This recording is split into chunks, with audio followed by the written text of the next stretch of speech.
হচ্ছে, তাদের সারগুলোতে সিন্ডিকেট হাতে আটকে যাচ্ছে বারবার, তাদের বিক্রি ফসলগুলোতে মধ্যসূত্রভোগীরা টাকা অর্জন করছে, আমাদের গরুগুলোকে মাঝে মধ্যে চুরি করা হচ্ছে, আমাদের ডিপ লেভেল মেশিনগুলো ট্রান্সমিটারগুলো চুরি হচ্ছে একটি রাজনৈতিক দলের স্থানীয় নেতা কর্মীদের এবং তাদের কৃষকদের কারণে।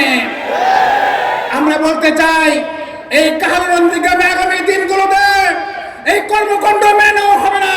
আজকে শিক্ষা প্রতিষ্ঠানগুলোতে যে নৈরাজ্য চলছে, সভাপতি নাম দিয়ে সদস্য পদ নাম দিয়ে প্রতিষ্ঠানগুলো দখল করে এই নৈরাজ্য আর চলতে পারে না।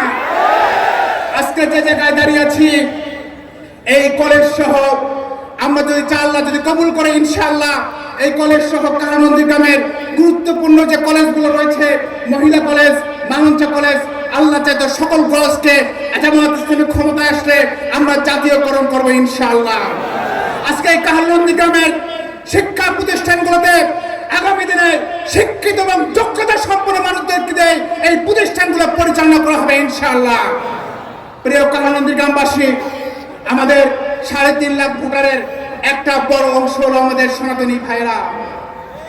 আমি যখন আমার হিন্দু ভাইদের সাথে কথা বলি, আমার দিদিমাদের সাথে কথা বলি, কাকিমাদের সাথে কথা বলি, দাদাদের সাথে কথা বলি, তাদের মধ্যে একটি ভয়, একটি আতঙ্ক দেখা যায়।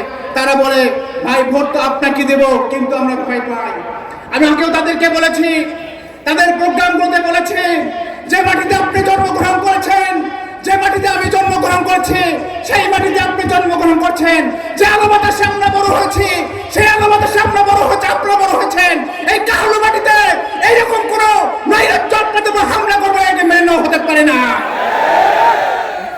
আমরা আমাদের সনাতনী ভাইদের উদ্দেশ্যে বলতে চাই, 14 মাস আগে বাংলাদেশের অভ্যুত্থানের সময় যখন একটি রাজনৈতিক দল আপনাদের উপাসনালয় এবং অর্থ সম্পদে হামলা করার চেষ্টা করেছিল, আমরা যেভাবে একসাথে ঐক্যবদ্ধ হয়ে আপনাদের পাহারা দিয়েছিলাম, আগামী দিনে আপনাদেরকে সাথে নিয়ে এই কাহালুনন্দী গ্রাম আমরা গড়ে তুলবো ইনশাআল্লাহ।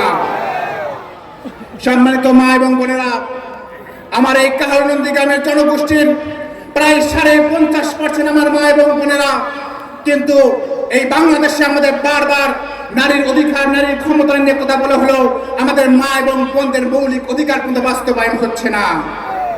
আল্লাহ চাইতো শুধু কাহালুনন্দী গ্রাম নয়, জামায়াত ইসলামী ক্ষমতায় এসে আমির জামাত বলেছেন সারা বাংলাদেশে আমাদের মায়েদের অধিকারগুলো আমরা ফিরিয়ে দেবো ইনশাআল্লাহ।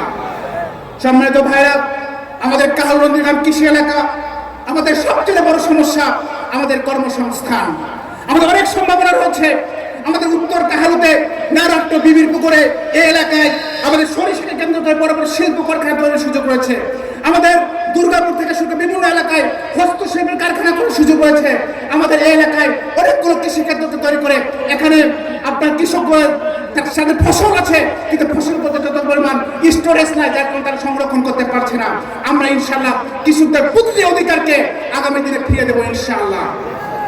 প্রিয় ভাইরা, প্রিয় কাহালুনন্দী গ্রামবাসী, আজকে আমরা যখন মাঠে কাজ করছি, আমাদের দেখেছেন ইতিমধ্যে আমরা মানুষের ভালোবাসা পেয়েছি আলহামদুলিল্লাহ, কিন্তু যারা আজকে জনগণের ভালোবাসা থেকে বঞ্চিত হয়েছে, তারা পেশি শক্তি এবং অর্থকে সামনে রেখে তারা মাঠে লড়াই করার চেষ্টা করছেন।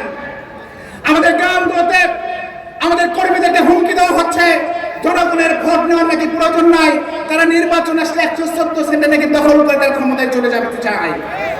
কিন্তু আল্লাহ চাইতো কাহালুনন্দী গ্রামে সে সুযোগ আছে? এই কাহালুনন্দী গ্রামে আমরা সে সুযোগ দেব? এই কাহালুনন্দী গ্রামে কেউ যদি ভোট দখল করার চেষ্টা করে, কেউ স্বপ্ন দেখে, তাদের স্বপ্নগুলোকে জনগণকে সাথে আমরা দুঃস্বপ্নে পরিণত করবো ইনশাআল্লাহ। আমরা বগুড়ার সন্তান, আমি আগেও বলেছি, আমরা উড়ে এসে জুড়ে বসে নাই, এই বগুড়ার মাটিতে আমরা জন্মগ্রহণ করেছি। সুতরাং